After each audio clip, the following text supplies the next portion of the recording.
Bonjour à tous, voici donc la dernière session, ce qui signifie que dans un peu plus d'une heure, ce sera le moment de la déclaration finale. Durant ces 3 jours, on a tous entendu que le monde entier se questionne sur son avenir, les inquiétudes s'accroissent, qu'il s'agisse de climat, de démocratie, d'inégalité ou encore d'évolution technologique. Alors comment renouer avec la confiance, parce qu'elle est nécessaire à l'économie bien sûr, mais à la paix tout court? La réponse à cette question est un défi, et à 12h40, donc dans une heure, nous saurons ce qu'en disent pour leur part les économistes.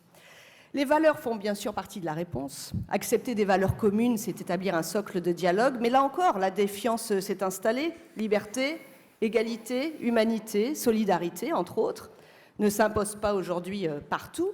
Et même pire, ces valeurs sont susceptibles d'interprétations différentes entre les sociétés, à l'intérieur des sociétés, et même parfois, vous en conviendrez, en chacun de nous, qui sommes inscrits dans des cultures, dans des familles, dans des parcours différents. Il sera donc question de parcours ce matin, durant cette session. J'ai le plaisir et l'honneur de modérer les échanges entre 6 femmes au parcours d'exception. Je vais vous les présenter au fur et à mesure, et elles nous diront leur chemin, leur combat, quelles valeurs seront-elles.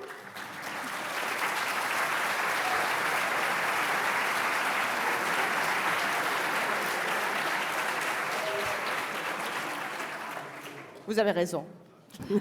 Et vous ne les avez pas encore entendues. Quelles valeurs seront-elles pour construire la société de demain? C'est le titre de notre session et c'est évidemment une femme qui l'a pensé, Françoise Benamou, du Cercle des économistes, qui nous fait le cadrage.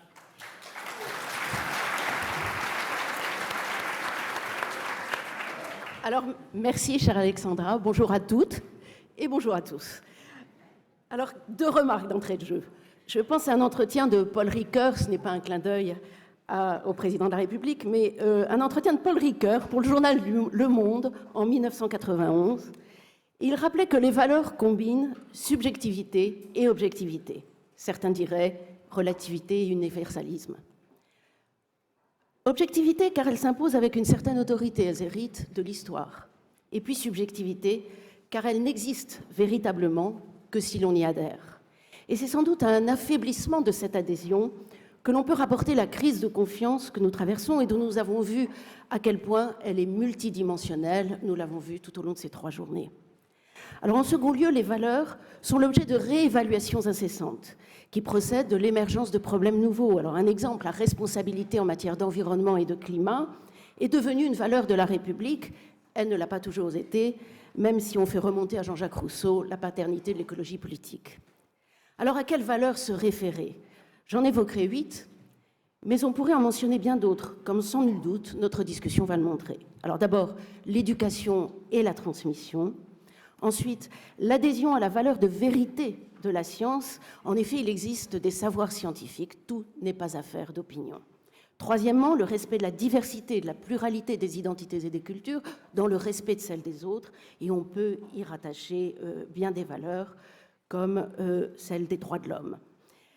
Quatrièmement, la solidarité. Cinquièmement, le travail. Sixièmement, la justice. Septièmement, la liberté de circuler, la liberté d'opinion, de penser, et puis, bien entendu, la démocratie.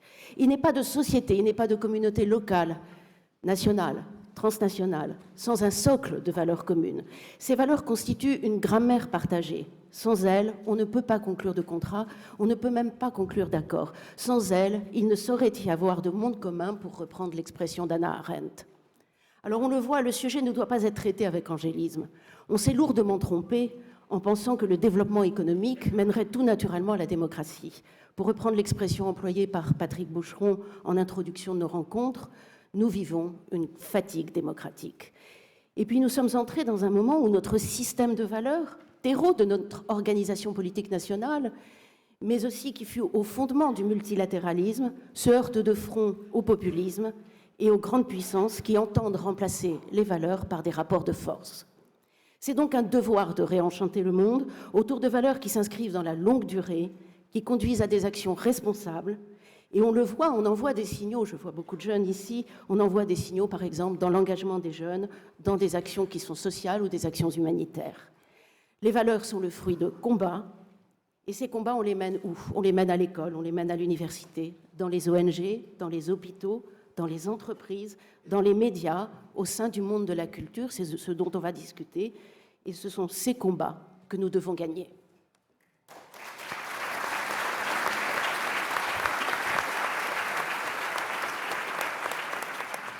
Chacune de nos participantes a donc un destin particulier. Françoise vient d'en parler. Avec leurs valeurs, au nom de leurs valeurs, elles ont mené des combats, elles les mènent encore. Elles vont nous raconter en 5-6 minutes, si vous voulez bien, mesdames, pour qu'ensuite nous puissions avoir un temps d'échange entre elles et puis, avec vous, la salle.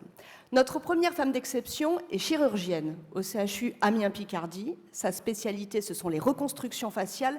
La première greffe de visage au monde, c'était en 2005 et elle était dans l'équipe. Sylvie Tostelin, bonjour. Dans votre parcours, on trouve le savoir et l'humanité, mais c'est à vous de nous dire, maintenant, quelles valeurs vous portent. Bonjour à tous. Effectivement, je suis un peu ovni dans ce grand débat et dans cette salle de savants dans les domaines politiques, économiques, mais je remercie sans doute la rencontre qu'on avait eue avec Jean-Hubert Lorenzi sur une scène que l'on partageait. Et sans doute que c'est ma passion et mon métier de médecin, forcément, que je suis transmettre qui m'a fait rappeler à son souvenir, je suppose. Alors, qui je suis ? Moi, je suis médecin et j'ai choisi d'être médecin avant tout, bien sûr. Je suis de la région de Picardie, donc dans les Hauts-de-France, comme chacun sait. Et puis, je suis sans doute mue de volonté et de persévérance. Et c'est un peu ça le signe de mon parcours, l'empreinte. Donc, volonté de soigner l'autre, c'était ma première décision. Et puis, sachant que je suis une laborieuse, donc c'est comme ça que j'ai été bâtie. Donc, c'est vraiment le travail qui a construit et ensuite les rencontres. Donc, d'où je viens, donc je tiens mes valeurs du monde paysan, puisque j'ai le sens du travail avec sagesse et patience, sachant que les paysans sont maîtres de leur temps, mais le temps est leur maître. Donc, même si ça a beaucoup changé aujourd'hui, c'est vraiment là que j'ai appris à œuvrer chaque jour avec la nature qui, finalement, décidait de tout. Et j'étais la première génération à sortir de ce métier. Donc, je ne sais pas si c'était une chance, enfin c'est une chance aujourd'hui avec toutes les rencontres que j'ai faites, mais à l'époque, j'aurais bien aussi embrassé cette carrière, même si j'étais une femme. Donc ça, déjà, ça coinçait, bon, il y a longtemps, hein, je suis une vieille, mais c'était étrange, parce qu'en fait, évidemment, je voulais être vétérinaire. Et puis, finalement, mon père m'a dit, vétérinaire, c'est quand même un métier d'homme, sinon tu vas faire des chats et des chiens. Donc, comme j'étais... Voilà, mais c'était il y a 40 ans, quoi. Et donc, c'était drôle, quoi. Alors, je me suis dit, mais qu'est-ce que... je vais soigner les gens, je vais soigner les humains, quoi. Et puis, parce que j'aimais bien ce rapport à la nature, à la terre, et puis à l'inconnu, en fait. Et du coup, j'ai suivi son conseil, et c'était tout à fait... c'était un peu...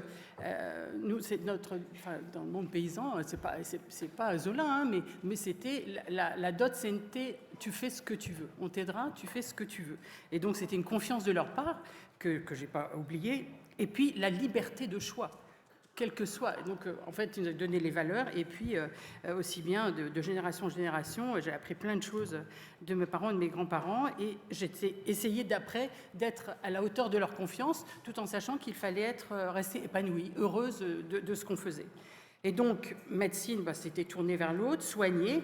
Et alors après, moi, c'était évidemment médecine à la campagne. Mais pourquoi je serais médecin à la campagne jusqu'au jour où je suis rentrée au bloc opératoire. Donc là, ça a été la révélation. Je me dis, ah non, ça, fini la nature, dehors, se promener, c'est enfermer, opérer. Et puis après, c'était... Parce que c'est tellement beau, on est tellement beau à l'intérieur. Donc ça, je l'ai souvent dit, et c'est aussi... c'est tellement beau. À l'extérieur aussi, j'en sais quelque chose, je suis la fille, mais à l'intérieur, c'est magnifique. Vraiment, c'est magnifique. Alors, respectez-le. Enfin, à vous et aux autres. Et c'est un peu le sens de mes transmissions, c'est de respecter tellement c'est joli et c'est bien fait, qu'on est bien fait. Et puis après, opérer, c'est une chose, mais il fallait... profiter des rencontres, profiter dans le sens, trouver un maître. Et ça, c'est la deuxième chose, c'est les maîtres qui nous font, en fait, comme les parents. C'est-à-dire que dans ce métier d'ouvrier spécialisé, il nous faut un maître. Et donc, la rencontre, ça a été tous mes maîtres de chirurgie. Et puis après, Après, vous trouvez un patron. Donc le patron, c'est pas...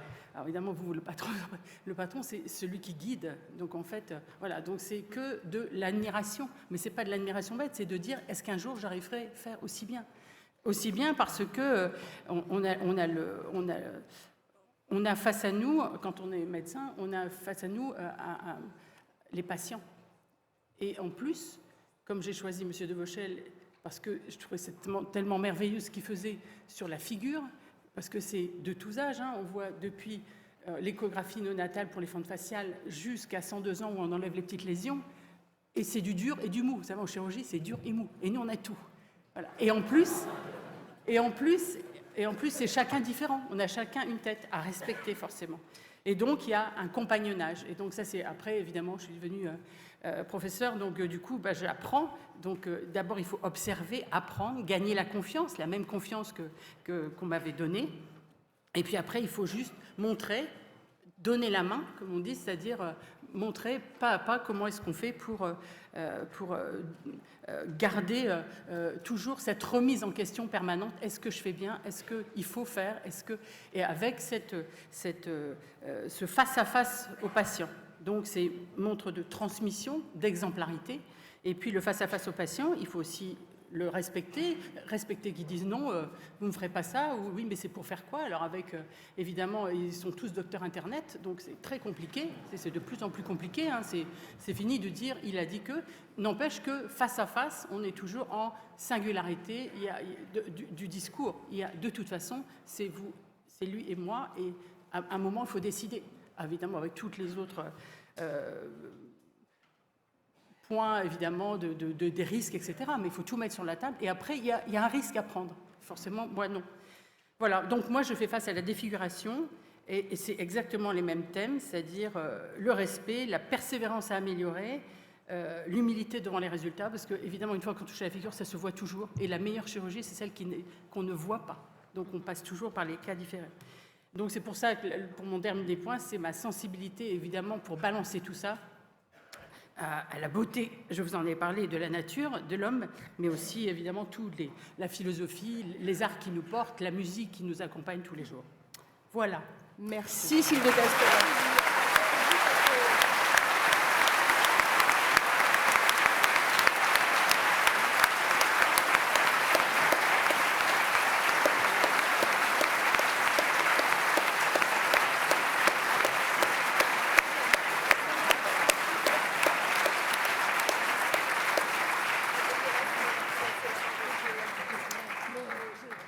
Confier, avoir confiance, guider, transmettre le sens du travail, le sens de l'exemplarité, le respect, l'amour de la nature, la beauté, les arts.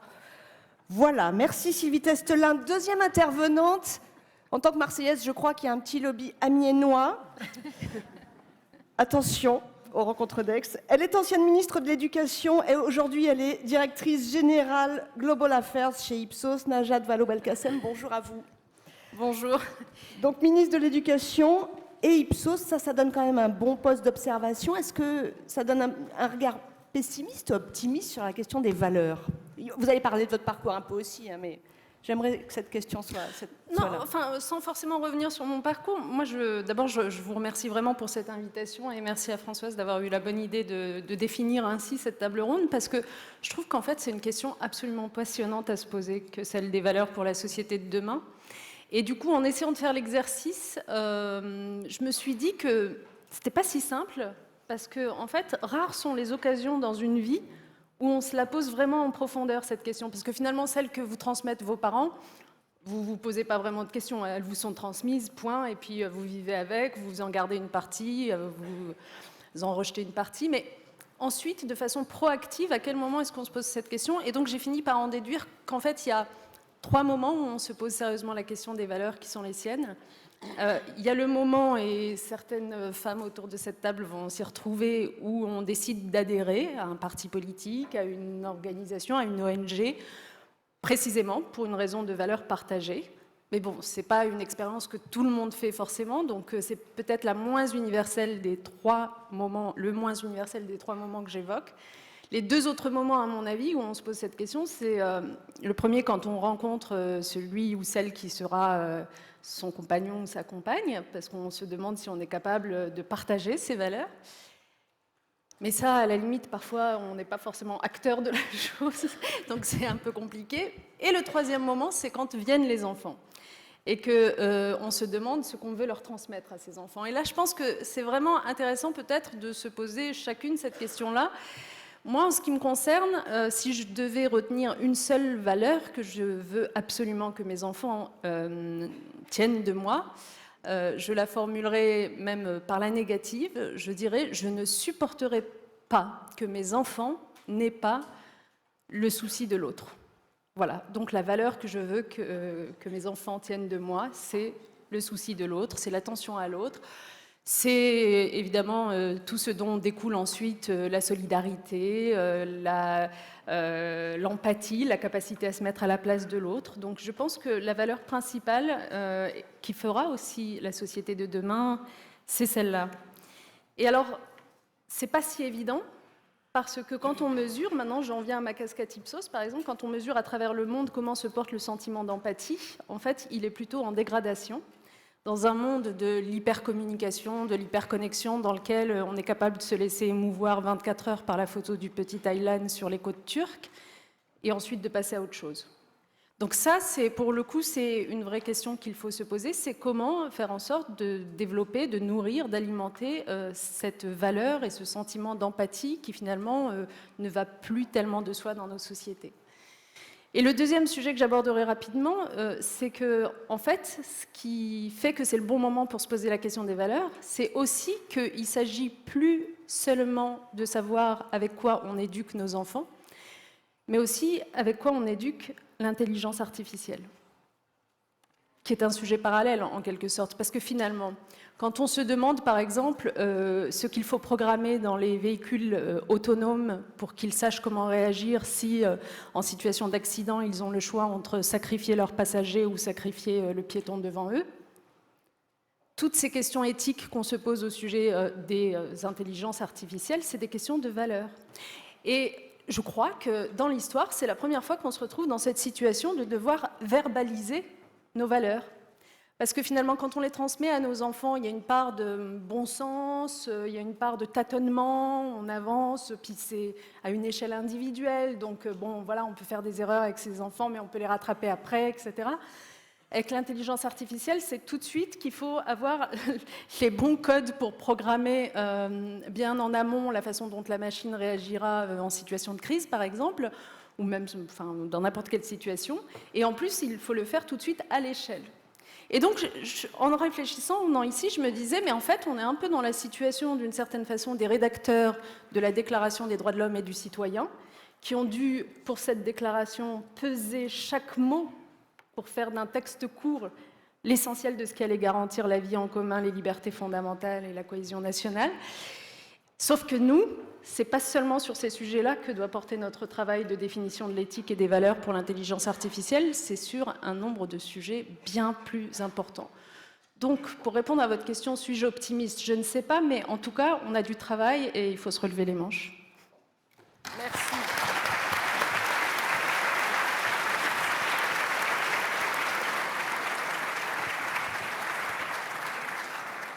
Redéfinir nos valeurs, les transmettre, les verbaliser, puis le passage à l'acte. Notre troisième intervenante, j'imagine qu'elle partage cette vision des choses. Bonjour Claire Hédon. Bonjour. Vous êtes la présidente d'ATD Quart Monde et lorsque nous nous sommes parlé juste avant d'entrer dans cette salle, vous m'avez dit qu'il y a quand même une valeur, c'est la dignité. C'est celle qui vous paraît la plus cardinale. Et d'ailleurs, je me retrouve aussi dans celle de Najat sur la question du souci de l'autre, parce que la dignité, la question de l'égale dignité, c'est bien celle-là. Moi, d'abord, je suis très heureuse d'être dans des rencontres économiques parce que je suis convaincue que l'économie et la lutte contre la pauvreté, nous devons travailler ensemble et pas travailler chacun de notre côté et qu'on doit se parler. Donc ça, c'était le premier point important. Pour moi, la valeur clé, c'est celle de l'égale dignité des personnes. Si on reprend la Déclaration universelle des droits de l'homme, elle le dit très clairement, elle proclame que tous les êtres humains naissent libres et égaux en dignité et en droit. Et ce qui est intéressant, c'est de faire le rapprochement entre les questions d'égale dignité et de droit. Et la dignité, c'est pas quelque chose d'abstrait. La question de la grande pauvreté, c'est pas simplement un manque de revenus financiers. La réalité du quotidien, c'est un non-accès aux droits.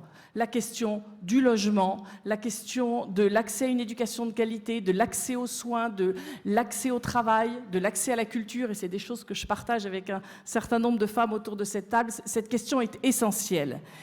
Et pourquoi cette question de la dignité est une valeur pour moi essentielle? J'ai rencontré le mouvement ATD Quart Monde il y a 25 ans en allant dans une bibliothèque de rue dans les bidonvilles de Bangkok. Une bibliothèque de rue, c'est on amène le livre dans des endroits où il n'y est pas forcément. Et l'objectif, c'est finalement de donner le goût de la lecture aux enfants, parce que par le goût de la lecture, on donne aussi le goût de l'envie d'aller à l'école, d'apprendre et de réussir.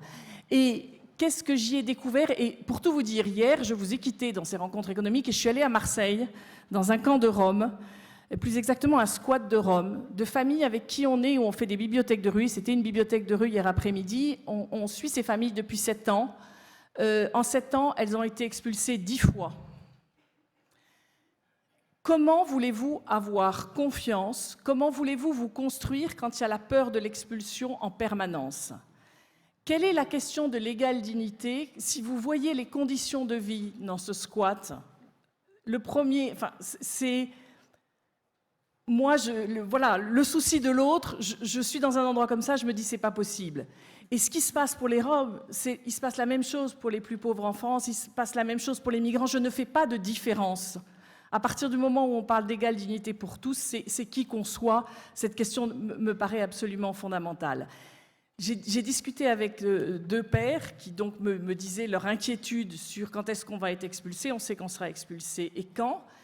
Et ces expulsions font qu'ils vont d'endroit en endroit dans Marseille, et du coup, ça déscolarise les enfants qui changent d'école. Et qu'est-ce qu'on veut construire comme société? Et il y a un autre moment où je me suis assise pour aussi lire des livres avec des enfants. J'étais à côté d'une petite fille de 5 ans qui me faisait tout à fait penser à mes petites nièces, qui avaient envie d'apprendre, qui répétait tous les mots que je disais, qui me montrait comment elle savait compter. Dans ces milieux défavorisés, il n'y a pas de livres.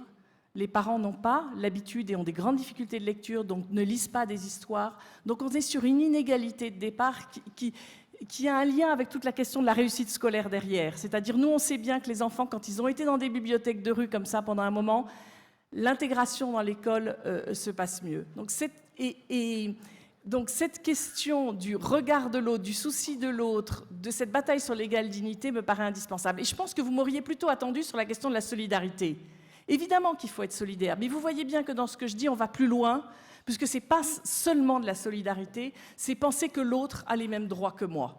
Et oui, la question de la lutte contre la pauvreté se pose en termes de droits, et on nous renvoie tellement l'idée qu'ils ont des devoirs, alors que, franchement, ce qui se passe pour les plus pauvres, ils ne sont pas responsables de leur situation, mais la société est responsable de cette situation. J'ai après longtemps dans le mouvement ATD Quart Monde, avant d'être présidente depuis 4 ans, participé aux universités populaires où des gens comme vous et moi, on travaille avec des personnes en situation de précarité. On élabore une pensée ensemble. Moi, j'apprends ce que c'est que vivre dans la pauvreté. Sincèrement, je ne sais pas ce que c'est que vivre avec le RSA, 550 €. Quand on enlève les APL, les aides au logement, c'est 480 €. Comment on s'en sort avec si peu? Ils nous apprennent ça. Et toutes les dernières universités populaires ont été sur la transition écologique, sur le grand débat, sur la question de la fiscalité. Oui, les plus pauvres ont quelque chose aussi à dire sur la fiscalité.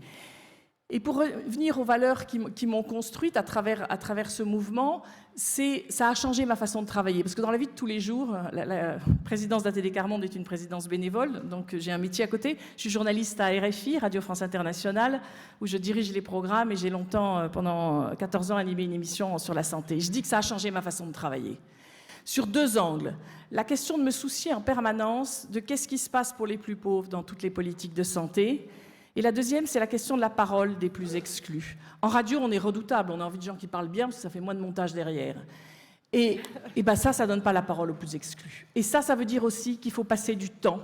Et ce sont des personnes qui ont des choses à dire, et on ne pourra construire une société que si on donne la parole à ces personnes-là. Et pour terminer, je voudrais, si vous voulez bien, moi citer Michel Serres, parce qu'on parle de la confiance et de la démocratie ici, et qui a dit « Nous n'avons jamais vécu en démocratie dès le moment où nous laissons vivre à côté de nous des hommes détruits par la grande pauvreté ».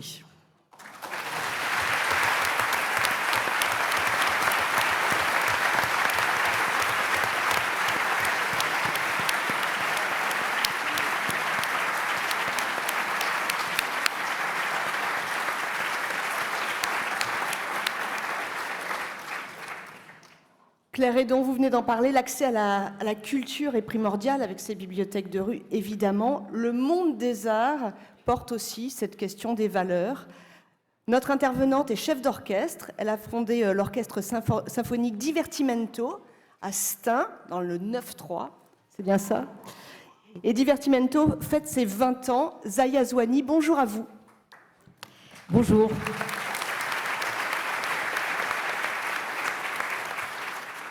C'est souci de l'autre, diversité, c'est ce qu'on vient d'entendre, solidarité, travail, exigence, ça aussi, ce sont des valeurs qu'on retrouve quand on lit votre parcours.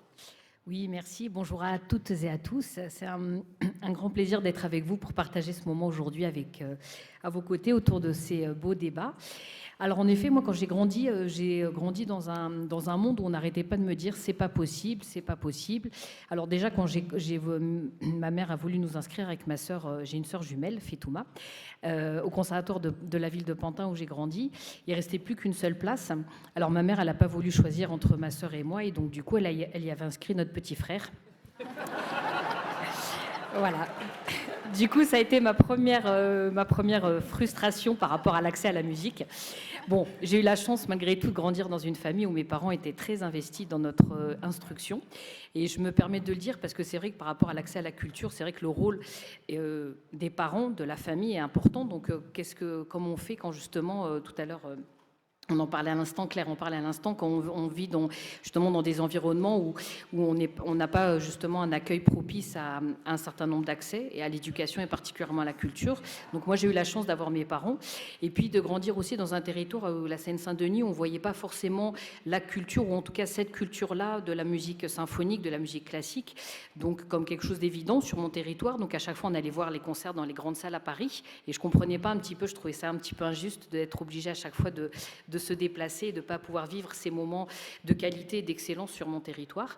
Et puis après, quand j'ai choisi de pratiquer un instrument, donc d'abord la guitare classique, puis l'alto, j'ai découvert l'univers symphonique, un univers qui est magique parce qu'on se retrouve au milieu de tous les instruments, voilà, avec une belle énergie quand on est à l'intérieur, une belle énergie quand on est spectateur et qu'on écoute des concerts de musique symphonique qui n'ont rien à envier à l'énergie qu'on peut retrouver dans des musiques de concerts de rock ou autres, et en même temps dans un univers qui était aussi très ancré dans ses conventions, ses traditions, ses résistances, et où on me disait, quand j'ai découvert l'orchestre et surtout le métier de chef d'orchestre, donc je disais quand je serai grande, je serai chef d'orchestre, et on me disait oulala Zaya, n'y pense même pas, concentre-toi sur tes études d'instruments, mais ce n'est pas un métier qui est fait pour les femmes.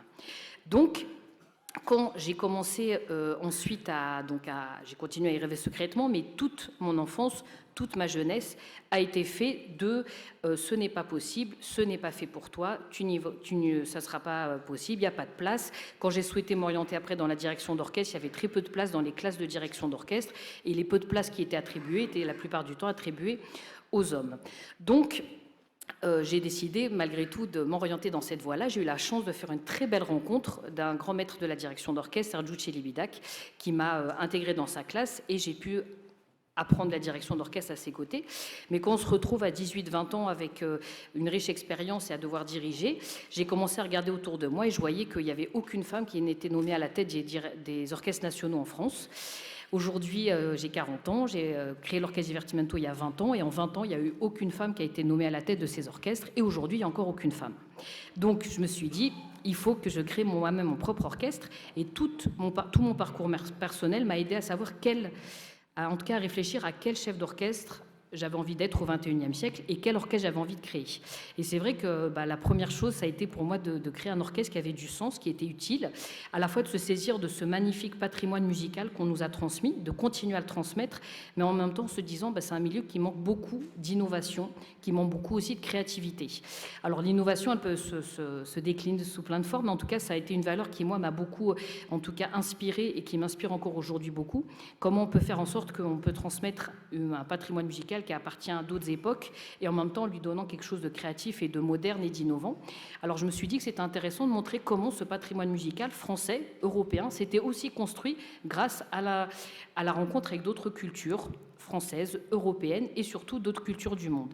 Donc je voulais que l'orchestre symphonique, ça soit un lieu de rencontre entre les cultures. Alors malheureusement, j'ai pas assez de temps pour pouvoir développer ce propos artistique, mais je serais ravie de venir peut-être une autre fois vous en parler ou peut-être partager ça à un autre moment. Mais Voilà, que ça soit un lieu de rencontre entre les cultures, entre les disciplines artistiques, parce qu'il y a beaucoup aussi de liens qu'on peut faire entre la musique et les autres arts, et aussi un univers qui ne soit pas peut-être à chaque fois incarné que dans des grandes institutions culturelles, même si elles sont très nobles et elles doivent continuer à exister, mais que cette musique symphonique puisse devenir aussi une culture populaire dans le beau sens du terme. Et moi, dans mon département, à chaque fois, on me disait, mais non, de toute façon, Zaya, ça ne sert à rien de développer la musique symphonique, puisque les enfants, les jeunes, n'aiment que le rap, que le slam, que les cultures urbaines. En 20 ans d'expérience, je n'ai jamais rencontré un jeune qui m'a dit « Zaya, ça ne m'intéresse pas ». Les jeunes ont au contraire envie qu'on leur offre des possibilités d'être curieux. Et donc, voilà, je me suis dit que c'était important d'installer cet orchestre symphonique Divertimento en Seine-Saint-Denis au début. Et puis après, on a eu l'occasion de développer ces actions dans un certain nombre de territoires en France et que justement, on puisse porter les valeurs d'excellence, les valeurs d'exigence sur des territoires comme celui de la Seine-Saint-Denis et d'amener les jeunes et leurs familles à pouvoir venir à des concerts et écouter ces concerts de musique symphonique. Alors après, il y a d'autres sujets qu'il faut aborder parce qu'il y a des réalités qui sont compliquées, sociales, économiques, aussi d'aménagement du territoire, d'accès au transport, de la mobilité. Donc bon, ça, il a fallu aussi qu'on aborde ça et qu'on travaille justement avec des partenaires très différents, que ce soit les collectivités locales, le monde économique, les acteurs du monde social, éducatif, pour pouvoir justement aborder ça. Alors peut-être pour terminer, parce que j'ai peu de temps, avec ça, donc moi cette notion de territoire, donc elle amène aussi à aborder la notion de la diversité aussi, et donc justement d'amener à avoir plus de diversité sociale, culturelle et intergénérationnelle au sein de notre public. Et à un moment donné, je me suis dit que c'était important de ne pas s'arrêter là et pas amener simplement juste les publics et les familles à être spectateurs de la musique, mais aussi d'amener ces jeunes à eux-mêmes pratiquer un instrument, pratiquer la musique. Donc on a créé l'Académie Divertimento, parce que c'est aussi, au travers de cette pratique, on amène ces jeunes à mieux exploiter le potentiel qu'ils ont en eux, changer aussi le regard. Et donc c'est important de pouvoir leur permettre ça, et pour mieux se préparer à ce qu'on attend d'un jeune dans la société, dans le monde professionnel, et que justement l'accès à la musique, la pratique musicale puisse leur permettre. Alors c'est pas évident de raconter tout mon parcours, 20 ans d'expérience avec l'Orchestre Divertimento en 6 minutes, mais en tout cas, si je peux retenir certaines valeurs, c'est en effet l'innovation, c'est la rencontre, c'est le partage, la diversité, et puis aussi un sujet sur lequel aujourd'hui on va continuer à être très engagé, c'est la place des femmes dans le monde de la culture, puisqu'il y a encore des inégalités qui sont énormes, tant sur la place des femmes artistes dans ce milieu, mais aussi des femmes qui n'ont pas forcément accès à la pratique culturelle parce qu'elles sont elles-mêmes victimes d'un certain nombre de discriminations. Donc on va continuer à transmettre toutes ces belles valeurs et avoir particulièrement une attention pour les femmes et plus d'égalité dans notre monde culturel et artistique. Merci beaucoup.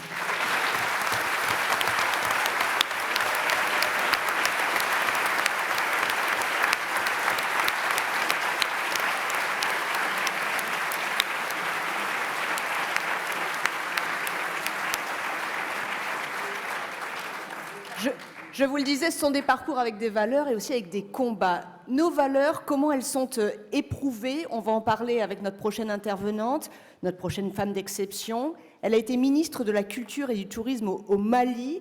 Ça a été donc une femme politique. C'est une essayiste. C'est toujours une militante altermondialiste qui tient beaucoup à sa liberté de parole. Bonjour Aminata Traoré. Bonjour.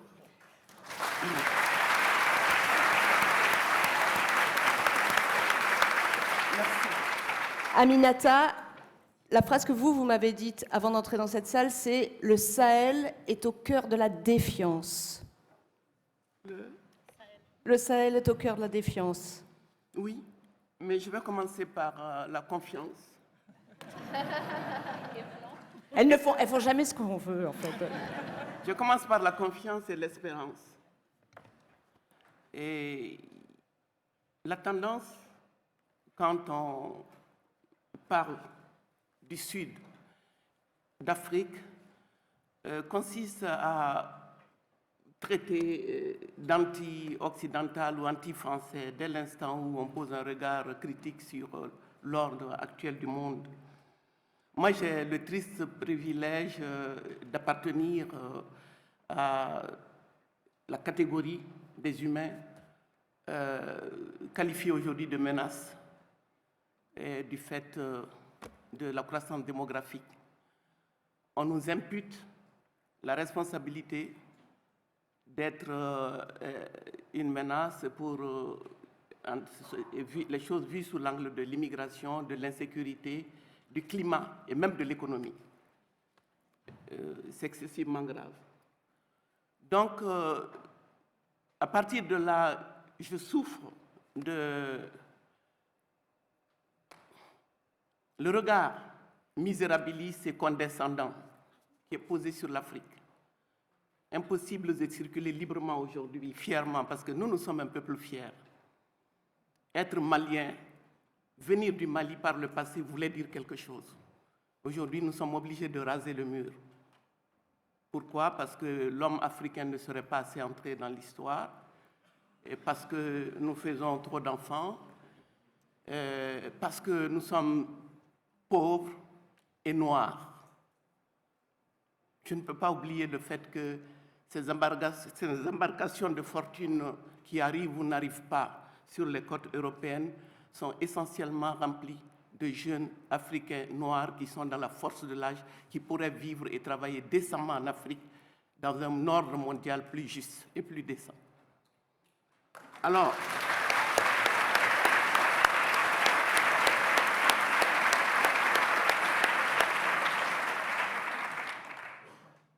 de mon point de vue, j'étais en colère, je ne suis plus en colère, je souffre pour moi, mon pays, mon continent et pour le monde, victime de son aveuglement, de sa propre cécité, ne pas voir qu'il y a un problème, que le néolibéralisme est la lame de fond qui détruit nos pays, nos économies, nos vies, que si n'eût été le TINA, there is no alternative au capitalisme, n'eût été ce système-là, vous n'auriez pas eu à faire face à tant de gens qui ont toutes les raisons de vivre décemment, mais qui a envie de partir de chez lui?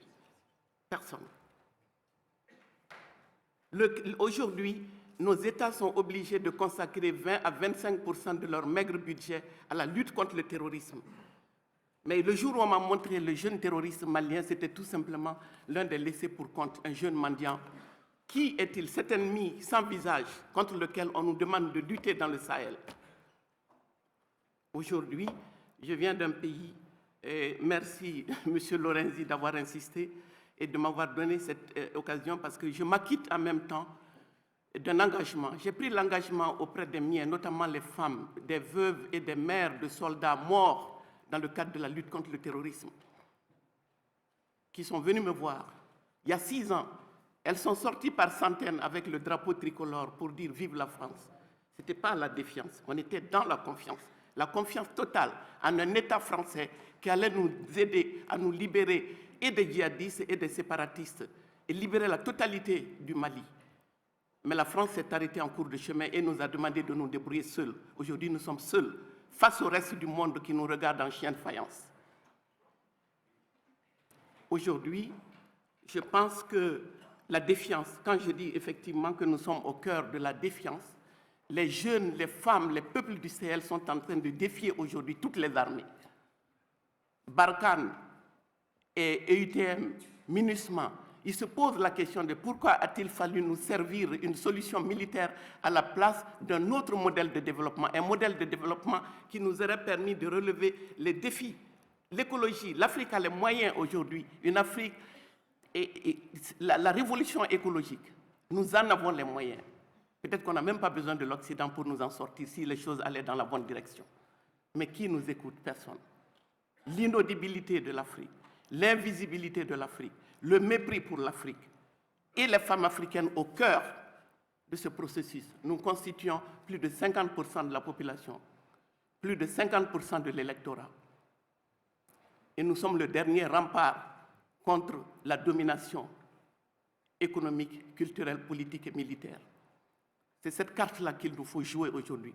Nous sommes une solution aux maux du monde, mais on veut faire de nous le problème du monde. Donc c'est pour cette raison que je me félicite d'être ici. Je sais que mon discours est constamment décalé, mais je me dois de vous dire qu'il n'y a aucune animosité, il n'y a pas de haine de la France, que tous ceux qui sont dans ces bateaux, c'est en fait un excès de confiance qui les pousse à regarder vers l'Occident. et plus particulièrement vers ce côté de la Méditerranée.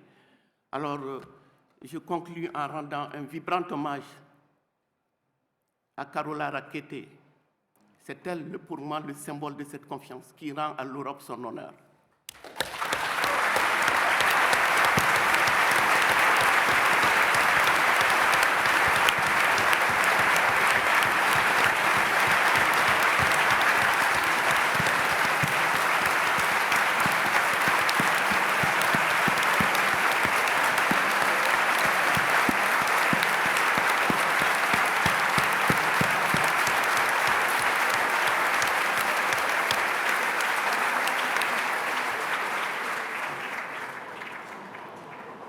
Merci. Merci Aminata Traoré. Dernière prise de parole, c'est difficile. La première femme à la tête de Solvay, il nous faut une femme chef d'entreprise. La première femme à la tête de Solvay, la première femme à la tête d'un énorme groupe chimique. C'est aussi une dirigeante d'origine franco-marocaine. Il y en a qui brisent un seul plafond de verre, il y en a qui en brisent plusieurs. Bonjour Ilham Kadri. Bonjour. Vous êtes donc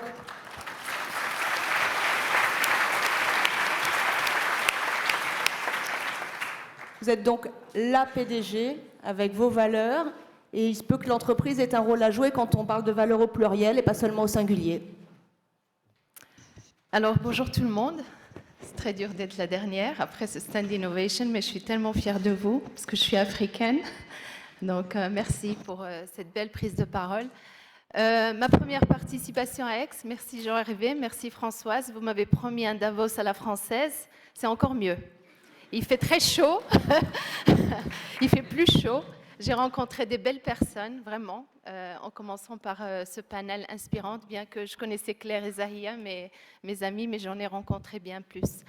Alors, beaucoup de choses ont été dites. Moi, j'aime bien cuisiner. Ça me ressource, hein, bien que mon époux vous dira je ne cuisine pas assez parce que je suis souvent sur la route. J'ai 4 ingrédients qui m'ont accompagnée toute ma vie.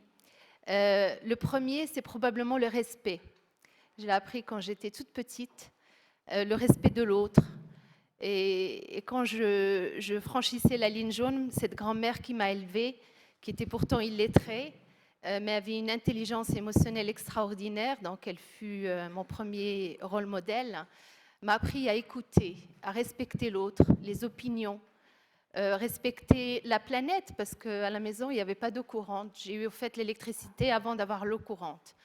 Donc c'était très intéressant de cette éducation qui était la mienne dans le respect des valeurs très fondamentales qui sont les ressources naturelles. Et aujourd'hui, je suis une grande sponsor de effectivement le développement durable et l'économie circulaire. Deuxièmement, les libertés. Toute petite fille, on m'a appris, et cette grand-mère encore une fois, elle me disait un proverbe que je croyais marocain, mais qui est plutôt africain apparemment. Toutes les grand-mères en Afrique probablement disent la même chose aux petites filles. Il y avait 2 sorties dans la vie d'une petite fille. La première, c'est le mariage. Donc il fallait faire un bon mariage. Il fallait être une bonne femme de ménage, savoir cuisiner, etc. Donc on apprenait à faire ça. Et la deuxième sortie, c'était le cimetière. Et donc cette grand-mère, elle m'a expliqué qu'il fallait que je trouve une autre sortie. Ou plutôt, elle l'appelait ma voie.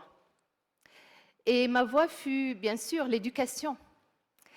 Et au contraire de Zahia, en fait, j'avais pas beaucoup de ressources à la maison, mais j'avais quelque chose qui était unique, c'est l'amour et le rêve. Et elle m'a inculqué cette passion de rêver, et que l'impossible n'était pas là. En fait, l'impossible est possible, et qu'il fallait continuer de rêver. La troisième valeur que probablement j'ai eue et dans mon parcours professionnel et académique, c'est la méritocratie. Je suis aussi une laborieuse et une bosseuse et une travailleuse, mais la méritocratie m'a beaucoup aidée. J'ai toujours été attirée par des écosystèmes, par des sociétés, par des cercles qui me demandaient plutôt qu'est-ce que j'ai fait? Quelles sont mes expériences? Plutôt que mes diplômes, bien sûr, il faut avoir une éducation, il faut avoir des compétences. Mais l'expérience et les personnalités, c'est ce qui fait aujourd'hui la différence. Et cette méritocratie est très importante pour moi. Et le dernier ingrédient que je vais vous laisser, il ne va pas vous étonner, c'est la diversité et l'inclusion. Bien sûr, je suis un pur produit, donc vous allez dire, c'est un peu téléphoné, mais je ne le dis pas par charité, parce qu'il y a beaucoup d'études qui montrent que quand on a la diversité et quand on a un environnement inclusif, elle impacte le bottom line. Donc la diversité, bien sûr, on pense au genre, mais pas seulement ça, la diversité des races, des ethnies, des religions, la diversité des orientations et la diversité des pensées. Mais alors aujourd'hui, le challenge, ce n'est pas seulement la diversité, c'est l'inclusion. C'est quand vous avez la diversité à la maison, il faut l'écouter. Pourquoi? Alors sinon, pourquoi l'avoir? Parce que sinon, la diversité va vous quitter. Et c'est les meilleurs qui partent en premier. Alors, comment je l'ai fait? Je l'ai dit, l'éducation et l'éducation, un amour assoiffé pour les sciences.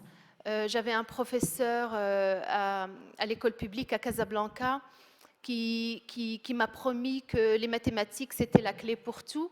Mon professeur de philosophie m'a dit que sans philosophie, il n'y avait pas d'humanité. Le professeur de physique m'a dit que sans physique, on ne comprenait rien, on était des idiots. Et bien plus tard, la chimie est venue. Et sans chimie, on ne peut pas vivre, on ne peut pas être ensemble aujourd'hui. Donc voilà, la science et la technologie, je suis une amoureuse des sciences. Je crois que la science est là et l'innovation est là pour servir l'humanité. Elle nous a déjà servi depuis des décennies. Aujourd'hui, on fabrique en 12 heures la connaissance qu'on fabriquait en 12 mois en 1980. Donc ça s'accélère. Cette accélération exponentielle de la connaissance est un autre service et il faut en faire quelque chose. Donc on parlera beaucoup de data, des Internet of Things, des choses comme ça, mais il faut qu'on s'assure qu'on les dévie vers le smart data, vers la connaissance qui va servir l'humain et l'humanité. Alors la conséquence de tout ça, c'est quoi? C'est le progrès. Et moi, je suis une optimiste, je suis une humaniste. Je crois qu'on va continuer le progrès. Alors, un progrès au service, bien sûr, des économies développées, mais aussi de l'Afrique. Et je suis très touchée par ce que vous avez dit, parce que l'Afrique, c'est finalement le dernier continent qui nous reste pour croître, hein, après probablement l'Asie qui est en croissance plus importante que les Amériques ou l'Europe. Donc, cette science, cette technologie au service de l'humanité, c'est ce qui va nous sauver. Éducation, progrès. Merci.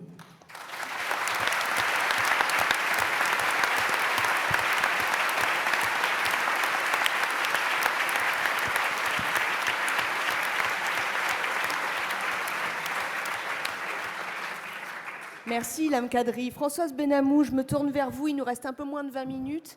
On va avoir du débat. Françoise, un mot sur ce qu'on vient d'entendre. Il y a eu beaucoup le mot éducation, il n'y a pas eu celui-là, mais peut-être que c'est celui-ci. Oui, un mot, c'est difficile. La richesse des engagements de ces femmes est très frappante. Il y a eu des espoirs, il y a des inquiétudes qui ont été exprimées. Moi, ce qui me frappe quand même, ce sont deux valeurs peut-être qui reviennent. C'est celle du travail, d'une part, et d'autre part, celle du souci de l'autre, qu'on peut appeler la dignité, le respect de la dignité. Et par rapport à cela, j'ai envie d'insister sur un point, c'est la question de la transmission et de l'éducation. Il y a une étude qui est sortie il y a peu de temps sur les valeurs, une comparaison des valeurs dans différents pays, et on montrait que le degré d'ouverture à autrui est complètement corrélé au niveau d'études. Et donc je crois qu'il y a un effort considérable qui est à mettre dans le champ de l'éducation. Et pour vous donner juste un chiffre, le budget de la France pour l'école primaire nous met au 16e rang sur 19 pays de l'OCDE comparables. Donc il y a un effort à faire au niveau français et au niveau européen sur cette question fondamentale de l'éducation. Puis ça m'inspire peut-être une deuxième remarque, puisqu'on est aux rencontres économiques d'Aix et beaucoup d'élites sont représentées. Je crois qu'il faut se rappeler il faut absolument se rappeler, c'est très important, ce qu'a été la faillite des élites dans les années 30 et le fait qu'elles ont emboîté le pas de la xénophobie, qu'elles ont oublié les valeurs de solidarité. Alors Patrick Boucheron nous avait dit en introduction que l'histoire ne se répète pas, qu'elle prévient. Alors soyons attentifs, je crois qu'il y a un devoir particulier des élites sur ce terrain-là, sur le terrain des valeurs, sur lesquelles il ne faut jamais lâcher. Je pense que cette discussion, nous pouvons la continuer en ayant cela en tête. Merci François. Alors, vous vous êtes entendus les unes les autres, j'ai un peu du mal à toutes vous voir. Moi, j'ai des questions, c'est-à-dire, et puis je vais vous donner la parole, mais peut-être que vous voulez réagir. Mais il y a la question de, est-ce qu'on met tous, vous avez toutes des valeurs? Est-ce que vous pensez qu'elles sont universelles? Est-ce que les mots ont le même sens partout, à votre avis? Et puis, il y a des conflits de valeurs, comment vous les percevez? Et puis, sur quoi on bute? On a entendu Aminata Traoré qui nous a quand même secoués, interpellés. Alors, est-ce que ce sont des problèmes économiques, de budget? Voilà, il y a tout ça dans le débat. Est-ce que vous voulez réagir, Claire Edon, pardon, Claire Edon, c'est une consoeur, désolée. Réagir entre autres par rapport à ce qu'a dit Aminata sur la question du regard. Parce qu'en fait, le regard qu'on a sur l'Afrique et le regard qu'on a sur les plus pauvres, il est aussi très discriminant. Et si on ne se pose pas, nous tous, cette question du comment on regarde l'autre avec sa différence, comment on ne juge pas, comment on n'exclut pas des personnes différentes. On a mené une recherche pendant 3 ans avec l'Université d'Oxford dans 6 pays du monde, des pays du Nord que sont la France, la Grande-Bretagne, les États-Unis, des pays du Sud que sont la Bolivie, la Tanzanie et le Bangladesh, sur les indicateurs de pauvreté. Au niveau mondial, c'est 1,90 $. En dessous, vous êtes pauvre, au-dessus, vous ne l'êtes pas. Vous imaginez bien d'abord que ça ne dit rien de la pauvreté dans nos pays riches et ça ne dit pas beaucoup de la pauvreté. Il est ressorti évidemment le manque de moyens financiers, l'accès à l'éducation, tout ce que je vous ai dit. Qu'est-ce qui est ressorti ? La maltraitance institutionnelle et sociale.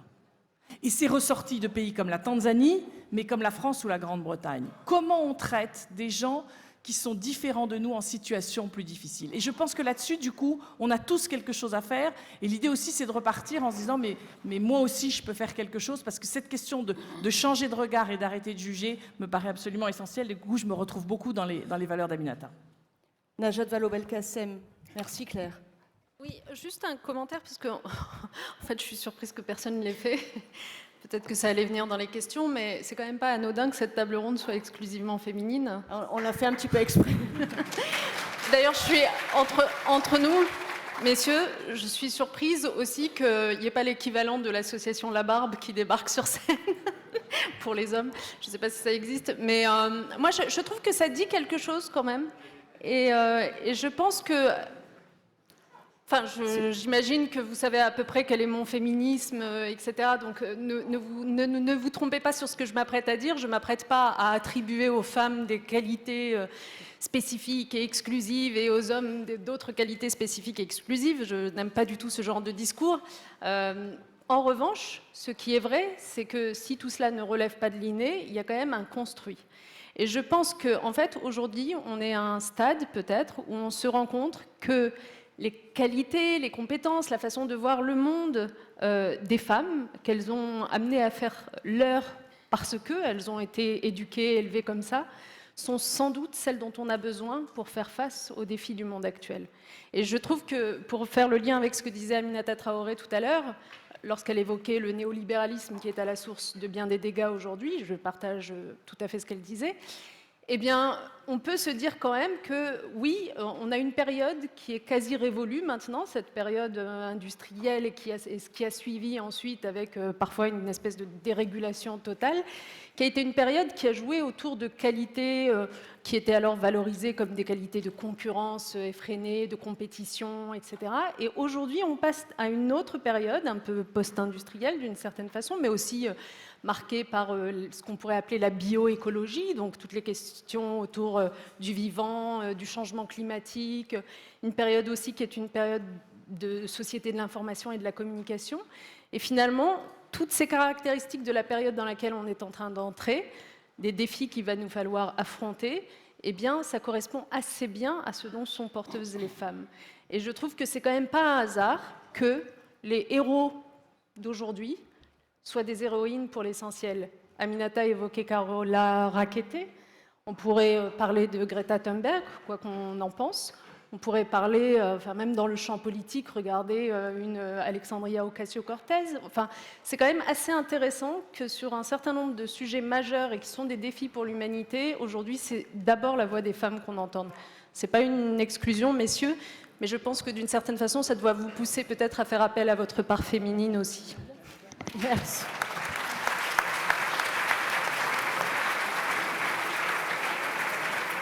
Je suis sûre que vous avez envie de réagir à beaucoup de choses.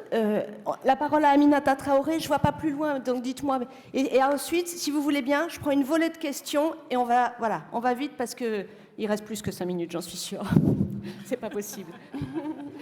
Aminata, s'il vous plaît, Oui, un peu brièvement, pardon. Voilà, je et puis voulais après... juste contribuer à faire bouger les lignes dans la mesure du possible en insistant sur 2 erreurs fondamentales que nous commettons dans l'analyse des relations nord-sud et plus particulièrement franco-euro-africaines en ce moment.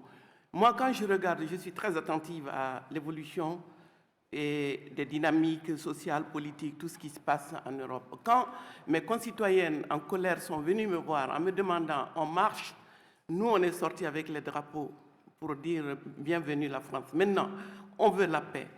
Et viens avec nous. Je dis non, on peut mieux. On peut mieux. L'Europe n'est pas monolithique. Nous devons nous faire entendre. Donc c'est pour ça que je dis, c'est extrêmement important. Ce que je vais vous dire, 2 choses. Et moi, je suis persuadé que les 2 crises, il y a les crises, la crise, elle est multiforme, mais la crise du système capitaliste, la crise systémique, et la crise de la démocratie représentative, ces crises sont au cœur du débat ici. Mais quand on regarde l'Afrique, de quoi est-il question?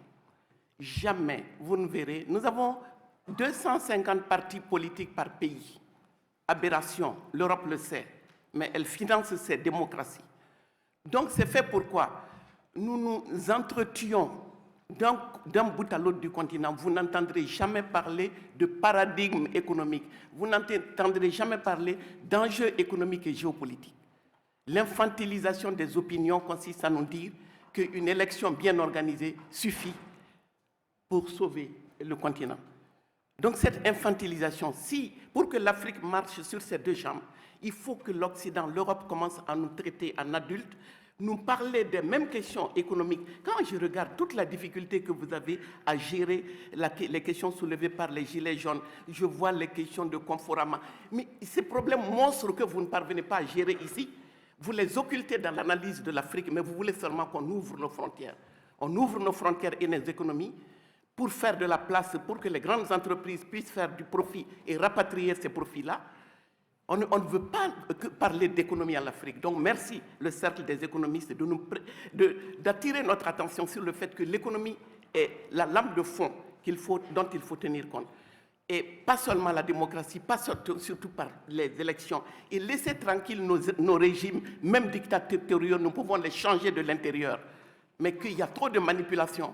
On ne nous montre que les dirigeants, mais jamais on écoute les sociétés civiles quand nous nous disons qu'il y a une alternative à la descente aux enfers La deuxième chose que je voulais vous dire, l'extrême droitisation des opinions. Aminata, sinon on n'aura pas le temps de prendre les questions. L'extrême droitisation des opinions, et quand on donne l'impression que davantage de morts en Méditerranée peut dissuader, laissez-les mourir pour dissuader ceux qui ont envie de venir.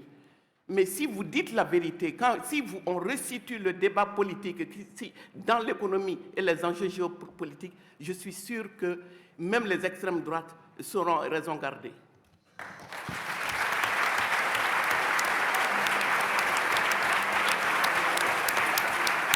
Ça reste à 40.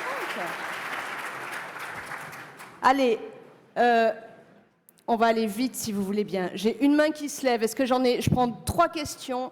Désolée. Et les questions seront hyper brèves, les réponses hyper brèves. Mademoiselle, levez-vous s'il vous plaît. Alors, bonjour à tous. Déjà, merci à vous toutes d'être ici. Merci de nous avoir transmis autant d'émotions, de franchise, d'authenticité. Vous êtes toutes extrêmement juste bienveillantes envers la société, envers l'humanité. Donc, merci au nom de toute la salle, déjà. Et je voulais vous demander également le rôle qu'a la jeunesse à jouer aujourd'hui parce qu'on attend des jeunes qu'ils s'engagent pour autrui, évidemment, mais qu'ils s'engagent également pour eux-mêmes, qu'ils soient entrepreneurs, qu'ils soient actifs, qu'ils soient dynamiques, qu'ils permettent le développement. Donc, juste pour vous, comment faire? Merci. Merci. Est-ce qu'il y a une autre question? Le jeune homme. Ou le monsieur, pardon. J'ai pas mes lunettes. Merci. Merci pour cet échange Allez-y. inspirant. Merci pour cet échange inspirant.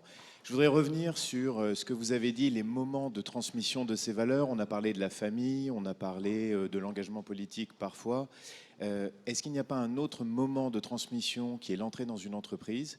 Et si oui, quel est le rôle que peuvent et doivent jouer ces entreprises? Merci. Merci à vous. La dernière. Je vois moi une main. Oui, allez-y, madame. Merci. Thank you. I'm Beena Agarwal from India and teach in the UK. Thank you. Congratulations for a really wonderful panel. I want to add some additional values to the discussion. I think one should be a real commitment to a value of economic equality.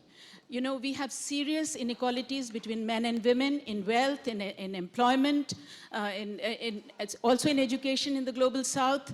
And unless we begin to address this, and I think the men in this room also need to be part of the discussion of values on economic inequality, especially of wealth and employment. And then there are inequalities between women. So we know that in all our countries, even in the Global South, some of us are the elites and some of us are not. So I think we have to embrace equality among women as well. Secondly, very quickly, yes, I'll just I'm sorry, add, but I said, okay, I'm sorry, but to put it in a nutshell, what's the question? Very valuable arguments, but we do need a question. I'd like them to say, well, what do they think in relation to economic inequality in gender and among women in their particular contexts. Thank you. Allez, on va prendre 3 minutes pour répondre. Donc la question des genres, on a commencé à y répondre. Ilham Kadri, il y avait aussi une question sur l'entreprise. Et puis pour terminer, si vous voulez, la jeune fille, le message aux jeunes, on terminera là-dessus. Chacune nous dira sa valeur, son message. Ilham Kadri. Alors on laisse les jeunes pour la fin, c'est ça? On laisse les jeunes, les meilleurs. Je voulais commencer par les jeunes, mais on va les laisser pour la fin. Alors, le rôle de l'entreprise, bien sûr, j'ai parlé de la famille, j'ai parlé des professeurs, de cette première école qui vous donne vos passions, des musiques, hein, des orchestres, comme vous avez été baignés, et bien sûr l'entreprise. L'entreprise, moi, on m'a fait confiance. Quand on m'a demandé d'aller au Japon faire de la peinture automobile, c'était un petit peu bizarre pour les Japonais de voir arriver une femme qui allait résoudre les problèmes de peinture. Quand on m'a fait confiance dans une entreprise pour aller au Moyen-Orient et de construire la première usine de dessalement à base de membrane osmose inverse pour remplacer le thermique qui était très polluant et qui utilisait beaucoup de fossiles fuels, on m'a fait confiance. Donc l'entreprise, c'est quoi? C'est des valeurs qui s'appellent le Code of Conduct, le code de conduite, et on embauche, et on se sépare d'employés s'il n'y a pas cette ligne jaune et s'ils n'ont pas le respect du code de conduite. On a l'apprentissage, on attire des talents, donc on veut des talents d'aujourd'hui mais de demain qui vont devenir nos leaders, qui vont nous remplacer dans le futur, donc qui vont challenger le status quo, qui vont réimaginer cette société. Donc c'est ça une société, et à l'intérieur de la société on apprend beaucoup, on apprend sur le tas. Dans le job, moi j'ai appris le métier de vendeuse et commerciale dans les métiers d'automobile et de la construction sur la route avec des gens qui ont été des mentors. D'ailleurs il faut avoir des mentors et des sponsors. Vous savez c'est quoi la différence? Un mentor vous parle, un sponsor parle de vous. Donc dans les hauts jobs, hein, donc ne vous trompez pas, surtout les filles. Pardon. Pardon. Il faut que j'y aille. Parce que pardon. On va me faire du mal à la fin. On peut parler à la fin. Zaya, un mot. Oui, un mot. Alors, pardon. Non. Rapidement, moi, ce que je voulais dire, c'est que il y a bien une chose que j'ai appris de mon expérience, c'est qu'en effet, on ne doit pas aborder tous ces sujets par en effet par domaine, et que pendant très longtemps, dans mon milieu, celui dans lequel j'évolue, celui de la culture et particulièrement de la musique, on avait tendance à aborder les sujets que par le prisme de l'artiste, et qu'aujourd'hui, autour de la table, quand je suis amenée à travailler, en effet, on a des personnes du monde économique, de l'entreprise, du monde de l'éducation, du monde social. Donc je pense que très sincèrement, en effet, alors si je peux me permettre, même si je suis que chef d'orchestre, de rebondir sur l'aspect de la place de l'entreprise, pour ma part, moi j'essaye, au travers de notre académie, au travers de nos actions, d'amener les jeunes, en tout cas issus de ces territoires, notamment urbains, issus de la diversité, à avoir justement beaucoup plus d'outils pour pouvoir s'épanouir et pour pouvoir justement évoluer. Et parfois, on se retrouve avec ces jeunes qui justement, parce qu'on leur permet de s'ouvrir, se retrouvent avec des super parcours et ont du mal après à investir le monde de l'entreprise. Donc de nouveau, moi, je me retrouve à essayer d'aller dans les entreprises pour justement les sensibiliser au fait que la diversité, au contraire, c'est une valeur qui est super importante, parce que pour ma part, on ne m'attendait pas du tout à l'endroit où j'étais, et c'est en ayant un regard différent. Il y a beaucoup d'endroits, quand j'évolue dans le milieu culturel, où je suis la seule femme autour de la table, la seule personne qui a moins de 50 ans, et souvent la seule qui n'a pas un nom à particules. Donc je reste convaincue que c'est... que, voilà, comme le disait Najat Vallaud-Belkacem, c'est pas juste parce que c'est d'être une femme, c'est justement d'avoir aussi des approches différentes qui va nous faire avancer. Merci. Donc j'ai envie de dire ça. Et puis juste pour répondre aux jeunes, de leur dire qu'il faut se faire confiance, ça c'est super important, et essayer de la persévérance et d'apporter aussi beaucoup d'innovation dans notre monde, parce qu'on a besoin d'avoir justement des regards nouveaux. Donc faites-vous confiance pour nous apporter des nouvelles solutions aussi. Merci. Allez, on continue. Si vous voulez, hop, Ilham Kadri, Claire Hédon, Aminata Traoré, Najat Vallaud-Belkacem et Sylvie Testelin, le message aux jeunes. Et on se quitte. Allez-y, Ilham Kadri. Hop. Maintenant, c'est les jeunes. Alors, les jeunes... Un mot, message aux jeunes. Trouvez votre passion. Allez après. Ayez confiance en vous. Et le message, c'est si j'y suis arrivée, tout le monde peut y arriver. Claire Hédon. Vous applaudirez à la fin. Claire Hédon. Et je vais répondre aux 3 questions en même temps. Lutter contre les inégalités, c'est indispensable, mais ce n'est pas suffisant. Parce que si on veut vraiment lutter contre la pauvreté, il n'y a qu'un seul curseur, c'est étudier toutes les politiques publiques et toutes les nouvelles lois à partir des 10% les plus pauvres et au regard des ODD, des objectifs de développement durable. On doit pouvoir associer justice climatique et justice sociale. C'est ce qu'on défend dans le pouvoir de vivre, dans lequel il y a 46 organisations, des syndicats, des associations de protection de l'environnement et des associations de lutte contre la pauvreté. Claire. Et oui, les jeunes, on vous attend là-dessus. On a besoin de vous parce que vous avez ce curseur-là. On sent que vous avez besoin de sens et c'est vous qui ferez aussi bouger les entreprises et la société. Alors, vous applaudirez à la fin. Deux mots, et Claire en a dit plus. Hein. Aminata Traoré, est-ce qu'on peut faire un message bref? Non, Parce que j'ai Jean-Hervé Lorenzi qui va faire... Voilà, renouer avec la confiance, leur permettre de renouer avec la confiance, surtout en Afrique, de ne jamais désespérer de nous-mêmes. Merci. Najat Vallaud-Belkacem. Moi, je serai très brève aussi, mademoiselle, pour répondre à votre question. Moi, en fait, je n'ai ni leçon ni injonction à donner à votre génération. Parce qu'en fait, s'il y a bien une chose qui me rend optimiste dans tout ce monde, c'est votre génération à vous. Vraiment, pour la côtoyer, souvent, je le dis à l'ensemble de la salle, c'est juste incroyable. On passe à autre chose dès qu'on est, je ne sais pas quel âge vous avez, mais dans cette génération des moins de 25 ans, on va dire, on est vraiment avec des gens qui ont des valeurs, qui sont des valeurs d'humanité, d'empathie, de tout ce dont on a parlé.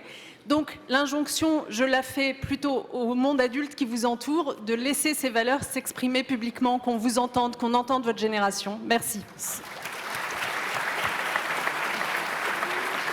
Sylvie, le mot de la fin pour Sylvie Testelin. Je vais revenir sans surprise à suivez vos passions, donnez-vous les moyens de les vivre, et ainsi vous serez heureux avec les autres. Et vous pouvez. Elles ont été formidables, vous avez été formidables, vous pouvez tous les applaudir.